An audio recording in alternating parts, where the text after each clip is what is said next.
नमस्कार। आज के इस व्याख्यान में आप सभी का स्वागत है। मैं इंदिरा सारस्वत, एसोसिएट प्रोफेसर, श्री कल्याण राजकीय कन्या महाविद्यालय सीकर। आज हम जयशंकर प्रसाद द्वारा रचित उनका प्रसिद्ध ऐतिहासिक नाटक स्कंदगुप्त का अध्ययन करेंगे। हमारा टॉपिक है स्कंदगुप्त नाटक में अभिव्यक्त राष्ट्रीय चेतना। सबसे पहले हम जयशंकर प्रसाद जी का परिचय जानना चाहेंगे। उनकी प्रसिद्ध रचनाएं कौन कौन सी है। इसके अलावा उन्होंने ऐतिहासिक नाटक कौन कौन से ऐतिहासिक नाटक लिखे और उनके नाटकों में या हम ये कहें उनकी संपूर्णतः सभी रचनाओं में सांस्कृतिक मूल्यों की स्थापना दिखाई देती है। और प्रस्तुत नाटक में हम राष्ट्रीय चेतना का अध्ययन करेंगे। तो चलिए हम शुरू करते हैं। जयशंकर प्रसाद बहुमुखी प्रतिभा के धनी थे। आपने न केवल कामायनी जैसा महाकाव्य लिखा, अपितु कई उपन्यास, कहानियां और नाटक भी लिखे। उन्होंने कई ऐतिहासिक नाटक लिखे। उन ऐतिहासिक नाटकों में चंद्रगुप्त, स्कंदगुप्त, ध्रुव स्वामिनी, जन्मेजय का नागयज्ञ, अजातशत्रु इत्यादि उनके प्रसिद्ध नाटक हैं।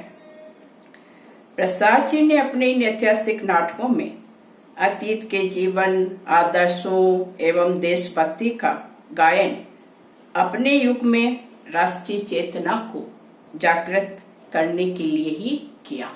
कि वो उस समय जो देश हमारा पराधीन राष्ट्र था, देश को स्वाधीनता की आवश्यकता थी, तो उस समय प्रसाद ने अपने नाटकों में राष्ट्रीय चेतना जागृत करने का प्रयास किया।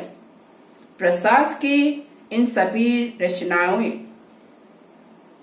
ऐतिहासिक और पौराणिक घटनाओं पर आधारित उनके ये सभी नाटक रहे हैं।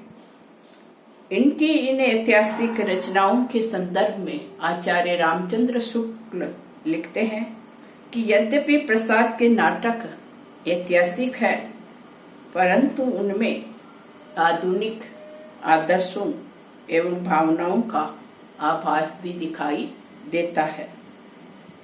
प्रसाद ने अपने नाटकों में इतिहास को सांस्कृतिक दृष्टि से देखा है, न कि राजनीतिक या आर्थिक दृष्टि को उन्होंने केंद्र में नहीं रखा है।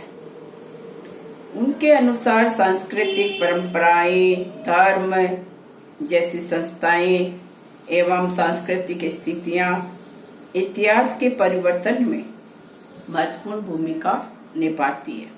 इसलिए प्रसाद की ज्यादा रुचि सांस्कृतिक मूल्यों की स्थापना में रही है, जिसे उन्होंने इतिहास में ढूंढकर वर्तमान समाज के सामने लाने का प्रयास अपने नाटकों में किया है। उदाहरणार्थ हम स्कंदगुप्त नाटक में पात्र है भीम वर्मा और बंधु वर्मा कि उन दोनों के द्वारा साम्राज्य त्याग देने का निर्णय, या एक स्त्री पात्र देवसेना कि देवसेना के द्वारा कि विवाह नहीं करने का निर्णय। कुछ ऐसे ही उदाहरण हमें दिखाई देते हैं। देश हित में अपना राज्य अधिकार त्याग कर बंधु वर्मा एक अनुकरणीय आदर्श की स्थापना करता है। वह कहता है, साम्राज्य के सुव्यवस्था के लिए, आर्य राष्ट्र की रक्षा के लिए युवराज उज्जयिनी में रहे, इसी में सबका कल्याण है। प्रसाद जी ने राष्ट्रीय चेतना से युक्त नाटक क्यों लिखे, तो हम कहेंगे कि प्रसाद जी ने जो ये ऐतिहासिक नाटक लिखे वो उद्देश्य थे। कारण कि उस समय जो है हमारा देश अंग्रेजों की गुलामी से ग्रसित था और देश को जो है आजादी की आवश्यकता थी। राष्ट्रीय आंदोलन का वह समय था। तो स्वतंत्रता आंदोलन के समय जो रचनाकार है या लेखक है, तो लेखक के पास अभिव्यक्ति की उस समय ऐसी स्वतंत्रता भी नहीं थी कि वे खुलकर अंग्रेजी सत्ता का विरोध कर सकते थे, नहीं कर सकते थे। स्कंदगुप्त इतिहास का वह महानायक है जिसने विदेशी आक्रांताओं को पराजित किया था। इसी प्रकार बंधु वर्मा, भीम वर्मा के माध्यम से नाटककार ने संदेश दिया है कि देश के व्यापक हित के लिए संकीर्ण हितों का त्याग कर देना चाहिए। प्रसाद जी की दृष्टि गुप्त काल पर न होकर उनका जो तत्कालीन 1928 का भारत था, उस 1928 के भारत पर उनकी दृष्टि थी। स्कंदगुप्त 1928 में लिखा गया नाटक है। तब राष्ट्रीय आंदोलन में महात्मा गांधी की महत्वपूर्ण भूमिका थी और महात्मा गांधी ही राष्ट्रीय आंदोलन को दिशा निर्देश दे रहे थे। यह समय भारत को आजाद कराने के लिए राष्ट्रीय चेतना का यह समय था कि राष्ट्रीय चेतना जागृत करने की महती आवश्यकता देश को थी।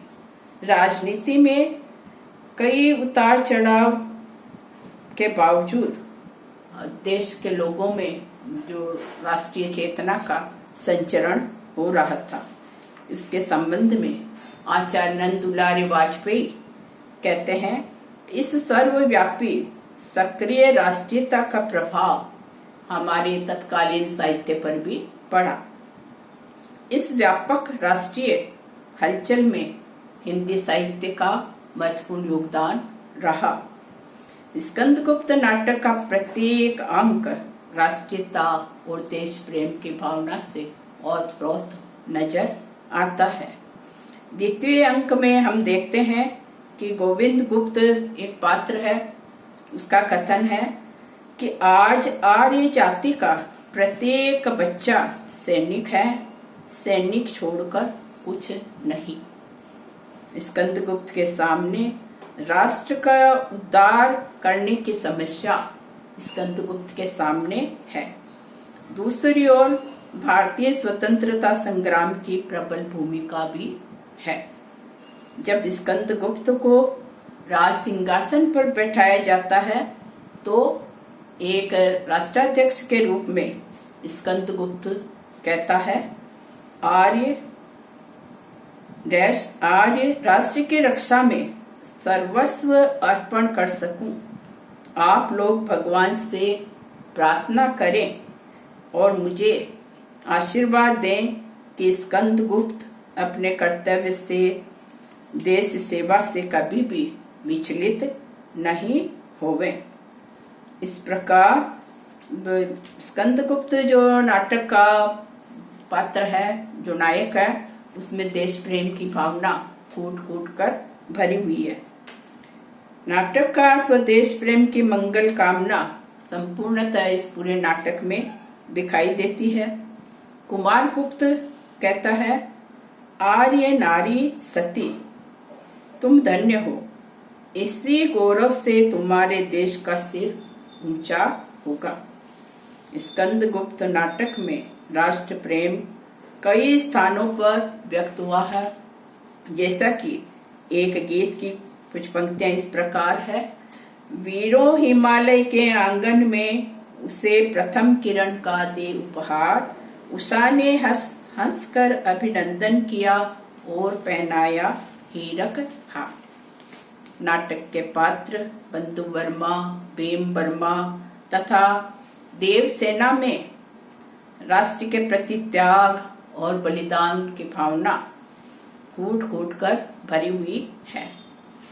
समस्त देश के कल्याण के लिए वे सभी अपने निजी स्वार्थों की बलि देने को तत्पर है। त्याग की भावना नाटक के पंचम अंक में, पंचम दृश्य में इस गीत के माध्यम से दिखाई देती है। गीत की पंक्तियां इस प्रकार है। वही है रक्त, वही है देश, वही साहस, वैसा ज्ञान, जिए तो सदा उसी के लिए, यही अभिमान रहे यह हर्ष। राष्ट्रीय चेतना के लिए आवश्यक है कि जो वास्तव में राष्ट्रभक्त है तो उनका सम्मान होना चाहिए, और जो देशद्रोही जो लोग हैं तो उनके प्रति नफरत की भावना दिखाई जानी चाहिए। इस नाटक के जो राष्ट्रभक्त, जो देश प्रेमी पात्र हैं, उन पात्रों में भीम वर्मा, बंधु वर्मा, देवसेना और नाटक का प्रधान नायक स्कंदगुप्त, पर्णतगुप्त तथा कमला इत्यादि पात्र देश प्रेम की भावना से युक्त पात्र हैं। अगर हम देशद्रोही पात्रों को देखें इस नाटक में तो देशद्रोही पात्र हैं भट्टार्क, पुरुगुप्त, अनंत देवी इत्यादि। भट्टार्क जो देशद्रोही पात्र है, उसकी माँ है कमला, जो देशभक्त माँ है। तो वह देशभक्त माँ अपने देशद्रोही, कुचक्री, कृतघ्न पुत्र भट्टार्क के दुष्कृत्यों का विरोध करती है। कमला कहती है जो भट्टार्क देशद्रोही है, कृतघ्न है, उसे संबोधित करके, भट्टार्क तेरी माँ की एक ही इच्छा थी कि उसका पुत्र देश का सेवक होगा, परंतु हाय कि उसे बड़ा दुख है कि आज उसका पुत्र देशद्रोही बना। भारत में अनेक संस्कृतियों के लोग निवास करते हैं, यहाँ अनेक बोलियां हैं, अनेक धर्म है, अनेक संप्रदाय हैं। तो विविधता में एकता, ये भारत की राष्ट्रीय विशेषता रही है, जो हमारी राष्ट्रीय आधारशिला है एकता की। तो प्रसाद जी ने अपने इस नाटक में राष्ट्रीय चेतना के प्रत्येक पक्ष को चित्रित किया है। जयशंकर प्रसाद जी ने हमें इस नाटक के माध्यम से वो हमें संदेश देते हैं कि राष्ट्र के लिए हमें अपने जो क्षुद्र स्वार्थ है, उन क्षुद्र स्वार्थों का परित्याग कर देना चाहिए और एकजुट होकर देश की रक्षा में हमें तत्पर रहना चाहिए। अगर हमें देश के लिए प्राणों का बलिदान भी देना पड़े, प्राणों की आहुति भी देनी पड़े, तो देश के लिए हमें खुशी से अपने प्राण भी न्यौछावर कर देना चाहिए। ये प्रसाद जी का संदेश है अपनी रचनाओं के माध्यम से, कि उनके संपूर्णतः रचनाओं में हमें राष्ट्रीय भावना कूट कूट कर भरी हुई दिखाई देती है। सांस्कृतिक मूल्यों की स्थापना करना, राष्ट्रीय चेतना जागृत करना, ये रचनाकार का अपनी रचनाओं के माध्यम से उद्देश्य रहा है कि भारत का प्रत्येक नागरिक जो है राष्ट्रीय भावना से युक्त एक देशभक्त नागरिक हो और देश की सेवा के लिए वह तत्पर हो। धन्यवाद।